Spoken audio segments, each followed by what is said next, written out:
તો નમસ્કાર દર્શક મિત્રો। દર્શક મિત્રો અત્યારે સોશિયલ મીડિયાની અંદર જાબડિયાના કલાકાર એટલે કે ગબ્બર ઠાકોર અને અર્જુન ઠાકોરે જે મિત્રો ઠાકોર સમાજનું જે બંધારણનું મિત્રો જે ઉલ્લંઘન કર્યું છે એ વાતને લઈ અત્યારે મિત્રો સોશિયલ મીડિયાની અંદર ઘણી બધી ચર્ચાઓ ચાલી રહી છે। તો દર્શક મિત્રો જેની અંદર જે ઠાકોર સમાજનું જે બંધારણ ઘડવામાં આવ્યું હતું અને દર્શક મિત્રો જે બંધારણ જે અમલમાં મૂક્યું એના પછી મિત્રો આજે ગબ્બર ઠાકોર અને અર્જુન ઠાકોરે મિત્રો ડીજે ઉપર મિત્રો જે લાઈવ વરઘોડાની અંદર સાહેબ જે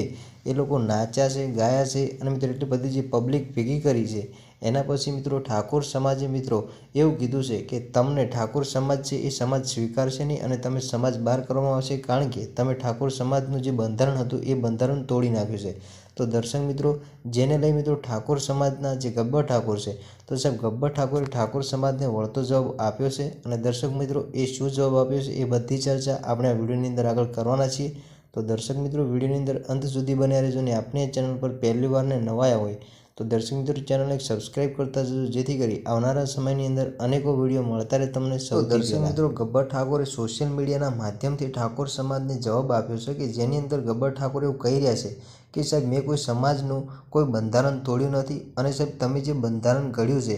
એની અંદર તમે એવું કીધું છે કે જાનની અંદર કોઈ ડીજે લઈ જવા નહીં। તો સાહેબ અમે તો જાનની અંદર ડીજે નથી લઈ ગયા, પરંતુ લાઈવ વરઘોડાની અંદર અમે જે ગીતો ગાયા છે અને જે નાચ્યા છે એ સાહેબ એ અમારું કોઈ ઠાકોર સમાજનું બંધારણ તોડવાનો અમારો કોઈ ઈરાદો નહોતો, એવું સાહેબ ગબ્બર ઠાકોર જણાવી રહ્યા છે। અને સાહેબ ગબ્બર ઠાકોર એવું કહી રહ્યા છે કે અમારા ગામની અંદર તો આવી કોઈ બેઠકો જ નથી યોજાઈ કે જેની અંદર ઠાકોર સમાજના બંધારણને લઈ અને વાતો કરવામાં આવી હોય। અને ગબ્બર ઠાકોર એવું પણ કહી રહ્યા છે કે સાહેબ બંધારણની વાતને લઈ અમારા ગામની અંદર આગેવાનોએ જે ગામ ભેગું કરવા માટે જે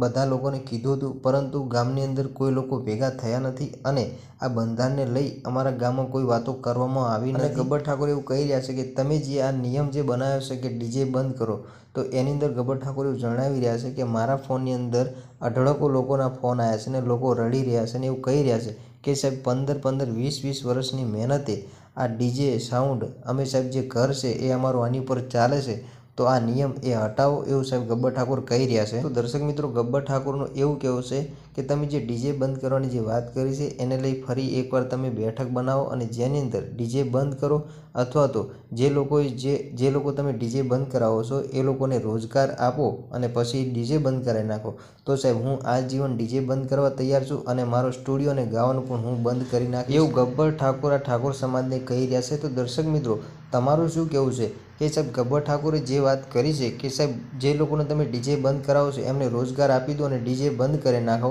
તો સાહેબ તમારું શું કહેવું છે? જે વિડીયો જોઈએ અને મિત્રો કોમેન્ટની અંદર જણાવતા જજો। તો દર્શક મિત્રો આજના વિડીયો અંદર આટલી જ માહિતી, મળીશું આપણે ફરી એક નવા વિડીયો સાથે।